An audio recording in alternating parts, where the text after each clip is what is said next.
welcome back to my channel the mini blog channel to আপোনালোক সকলোকে পুনৰবাৰ স্বাগতম জনাইছো বহুত দিন ধৰি আপোনালোকৰ মাজত কোনো ধৰণৰ ভিডিও আগবঢ়াব পৰা নাই কাৰণ মোৰ গাটো বেয়া আছিল সেইবাবে একো ভিডিও কৰাই হোৱা নাই ভাবিলো আজি এটা ৰেচিপিৰ ভিডিও আপোনালোকৰ মাজত আগবঢ়াও আৰু ৰেচিপিটো একেবাৰে সহজ আৰু একেবাৰে কম সময়ৰ ভিতৰতে আপোনালোকে ট্ৰাই কৰিব পাৰিব ৰেচিপিটো হৈছে পাস্তা ৰেচিপি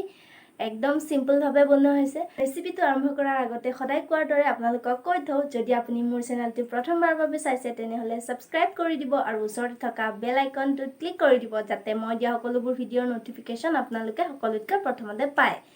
আৰু ভিডিওটো শেষলৈ চাব যদি ভিডিওটো ভাল লাগে তেনেহলে কমেন্ট কৰি জনাবলৈ একেবাৰে নাপাহৰিব আৰু লাইক কৰি দিব তেনেহলে বলকচোন আমি এতিয়া ৰেচিপিটো আৰম্ভ কৰো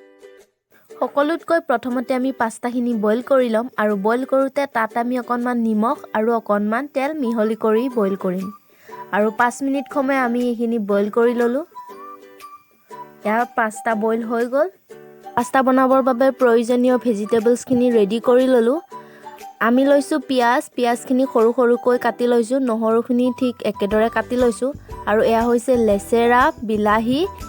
আৰু এয়া মান ধনিয়াৰ পাত আৰু গ্ৰীন চিলি গুটেইখিনি আমি ভিডিওটো দেখুৱাৰ দৰে কাটি ল'ব লাগিব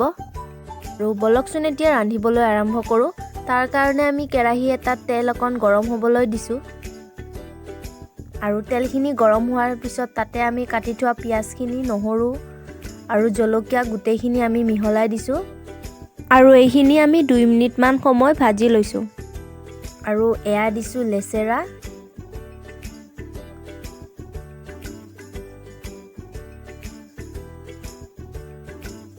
তাৰ পিছতে আমি দিছো বিলাহী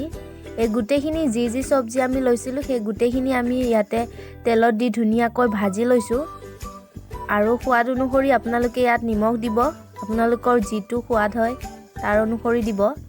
এতিয়া আমি গুটেইখিনি সবজি অকনমান সময় লৰাই থাকি অলপ টাইম ঢাকি দি সিজিবলৈ দিছো সবজিখিনি সিজাৰ পিছত আমি ইয়াতে বইল কৰা পাস্তাখিনি দিছো আৰু গুটেইখিনি ধুনিয়াকৈ মিলাই দিছো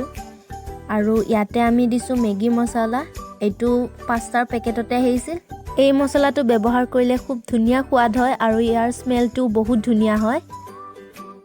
আৰু এতিয়া আমি ইয়াতে দিছো 3 চামুচ টমেটো কেচাপ আৰু টমেটো কেচাপখিনি দিয়াৰ পিছত আমি ধুনিয়াকৈ মিহলাই দিছো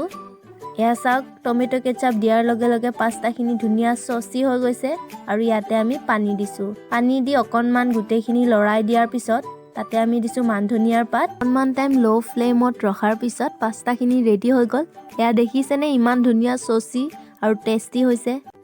আশা কৰো আপোনালোকে ভিডিওটো চাই ভাল পালে তেনেহলে আকৌ লগ পাম নেক্সট ভিডিওত